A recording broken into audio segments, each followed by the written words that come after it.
after nung nagkaroon ng press briefing din, same na venue yata yun, napag-usapan na ano na lang, hiwalay na lang, magkaroon ng Mindanao Republic, nabuksan yung ideya, kumbaga. At after nun, sandamakmak na mga komento agad mula sa mga opisyal ng gobyerno, mga mambabatas ang nagbigay ng pahayag. Parang hindi nila nakuha mismo ang gustong iparating ng Pangulo kung bakit nabubuksan yung ganoong ideya. Kung saan sinasabi na laging huli, laging wala sa priority ang Mindanao. Ang sa kanila agad, unconstitutional, labag sa batas yan, hindi yan maganda. Walang sumagot na parang, hindi namin nakakalimutan ng Mindanao, bubuhusan namin yan ng mga proyekto, bubuhusan namin, hindi na namin makakalimutan yan. Sir Jen, anong tugon mo rito?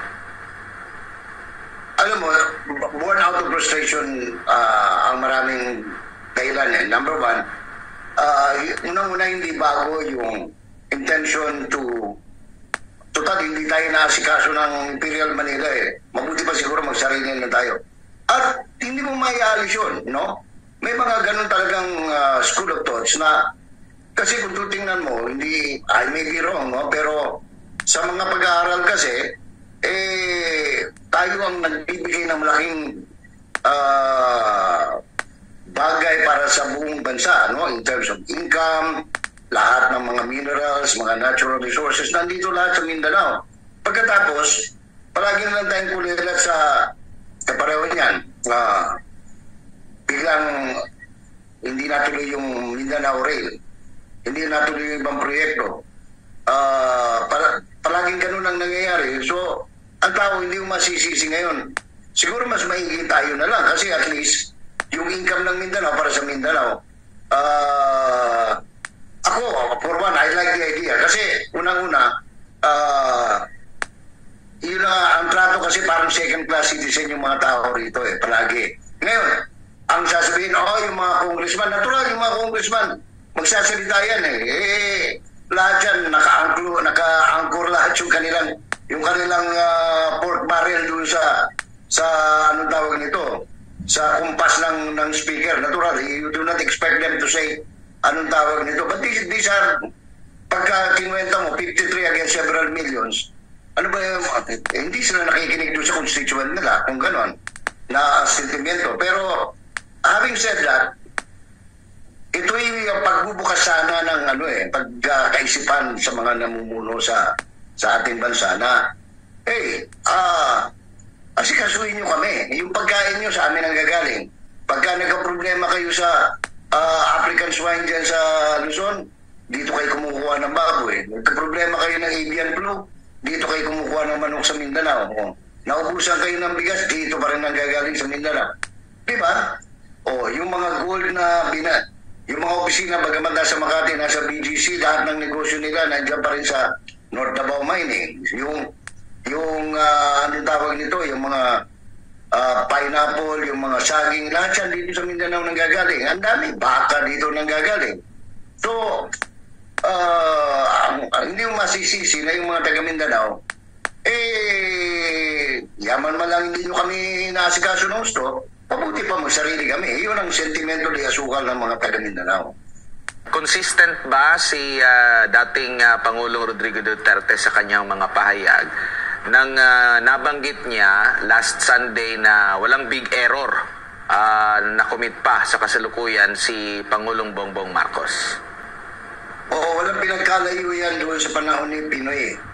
Si Pinoy walang big error, pero yung mga tao niya sa baba, puro error news. Ganun din naman. Kung titingnan natin talaga, si President Marcos, wala pang ginagawang malaking problema, malaking pagkapalpakan. Ang problema, yung mga nasa yung mga subalterns niya, ang dami ng error, no? Kapareho niyan, bigas, asukal, sibuyas, lahat yan. Meron maraming error. Pero si Marcos per se, wala pa. Unless ma-pinpoint in the final analysis na siyang kapural nitong PI na politician initiative. At saka, kung meron ng error, ewan ko kung error na matatawag yan, yung hindi niya kayang kantiin yung mga tao niya. O, ang dami ng reklamo. Ayaw niya sabihin na, "Sweet, tumahimik kayo." Ayaw na ng tao ng ganyan. O, yung ganon. Ang dami ng palpak. Bakit pinababayaan ni President Bongbong yung na ganyan ang mangyari? Ang sinasabi naman ng mga malilikot ang pag-iisip ng mga netizen, kaya daw walang nakitang big error si dating Pangulong Rodrigo Duterte. Kasi wala naman daw trabaho. Wala naman daw na trabaho, kaya walang big error. Grabe naman Ayun naman yung sa kanila. Grabe naman kayo, mga kababayan. Kung alam mo kung hindi ko malis din yun. Kasi Umayon din si Sergey. pagka umikot ka, lalo na kung nagbabaylan ka, pagdating mo ng Samal, dati parang sukaan lang yung daan. Ngayon hindi na, parang burug-burug na mukha na eh. Ayaw mo natin mag-compare sana ng Duterte at Marcos, ano? Pero yung estilo ng pagpapatakbo ng gobyerno, no? Yung si Duterte kasi pag sinabi niya, ayusin yung kalsada, ganun na yun. Magtrabaho ka. Pag hindi ka nagtrabaho, may problema ka malaki. No? So, Opo. How about Sir Jay, dito naman sa consistency ng mga pahayag ng kasalukuyang Pangulo natin, Bongbong Marcos, lalo na dito sa usapin sa Chacha, kasi dati sinabi rin niya na wala sa kanyang priority. Pero biglang sulpot itong People's Initiative at wala naman siyang gaanong pagtutol talaga directly na pahayag doon sa controversial na People's Initiative kung saan doon nakalagay doon na tinatanggalan ng kapangyarihan ang Senado. Yun na nga. Hindi kasi malinaw eh. Hindi ko alam kung bakit patago yung susog sa saligang batas. No? Yung halimbawa sinabi niya na ng gobyerno na ganito po ang sitwasyon natin ngayon. Ang Argentina o ganitong bansa willing ho mga kapital sa Pilipinas, subalit ito ho ang problema. Kaya ang nakikitang solusyon dito ay susugan ho natin, baguhin natin yung provision ng sa ating saligang batas. Maintindihan ngayon ng tao. Ang problema kasi ngayon, nauna yung pagpapapirma, walang explanation. Di ba? So, lahat ng tao nag-iisip, uy, ano ba ito? Tapos may mga istorya na gustong mag-prime minister ng ganito, gustong extension ng ganito. Kaya nagkakaroon tayo ng problema. Ang dami nating tanggapan sa gobyerno na information, PCO, PIA, PTV4, Bureau of Broadcast, pero walang nagpapaliwanag. Ano po nakikita ninyo, sir, sa larangan po ng political spectrum, ang kahinat na nito na nag-i-snowball po yung discontentment ng taong bayan sa ilang po mga pangako na hinahanap po ngayon ng mamamayang Pilipino sa kasalukuyang pamahalaan? Kasi ganito yan. Ang kampanya ng unity team, no? Ni DBM at saka ni Sara noon, and the whole team is continuance, di ba? Ipagpatuloy yung mga nasimulan magmula 2016, tama ba? 2016 hanggang 2022. Magtutuloy-tuloy yung nasimulang kampanya laban sa bawal na gamot, kriminalidad, pag-aayos ng mga sakahan na sinimulan ng libreng patubig na wala ng bayad sa niya, pagpapatuloy ng mga paggagawa ng mga public transportation, no? North Rail, North-South Rail, Mindanao Rail, mga tulay sa Iloilo, Guimaras, patungong Bacolod, Davao City, papuntang Island Garden City of Samal, yung Bataan, hanggang Cavite, yung mga ganon. Umasa sila noon. Kasi yun ang sinabi ni Mr. Marcos noon eh. Itutuloy po natin lahat ng magandang nasimulan ni President Duterte. Di siyempre, rally lahat ng tao. Loyalista, DDS, lahat. Kasi nga, tuloy-tuloy. Sabi nga ng tao, nung bago mag-eleksyon, ay maganda ito.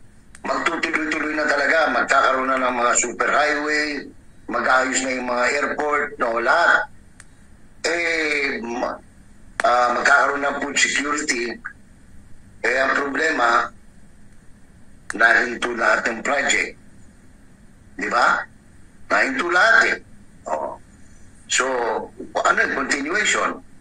Pagkatapos yung anong tawag nito, yung nagtuloy-tuloy yung importation. Can you imagine? Isa tayo sa 5 pinakamalakas na mag-produce ng palay, and yet, numero 1 tayo sa pag-i-smuggle, pag-i-import pala, no? Ng bigas, no?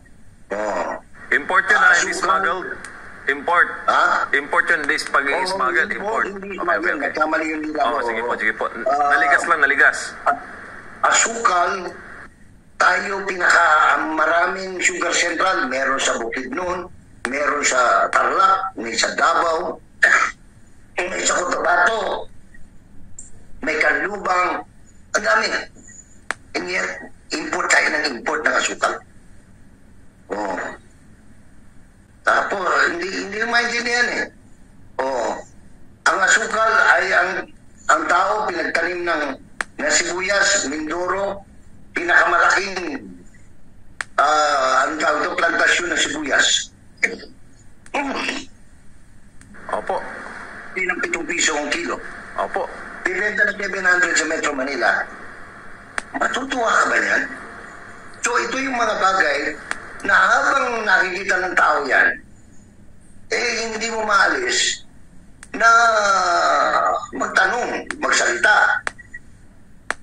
Kasi, kumbaga sa simpleng salitang kanto, parang wala sa ulo. Di ba? Mm-hmm. Bueno, Sir Jay, antayin mo lang, sir. Padadalhan ka namin ni Edmar dyan ng honey lemon tea para suwabe ang iyong pagtulog ngayong gabi. Oo. Para solid. Para mawala yung ubo. Maraming salamat po. Sir, maraming salamat po sa inyong panahon ngayong gabi. Mabuhay po kayo, sir.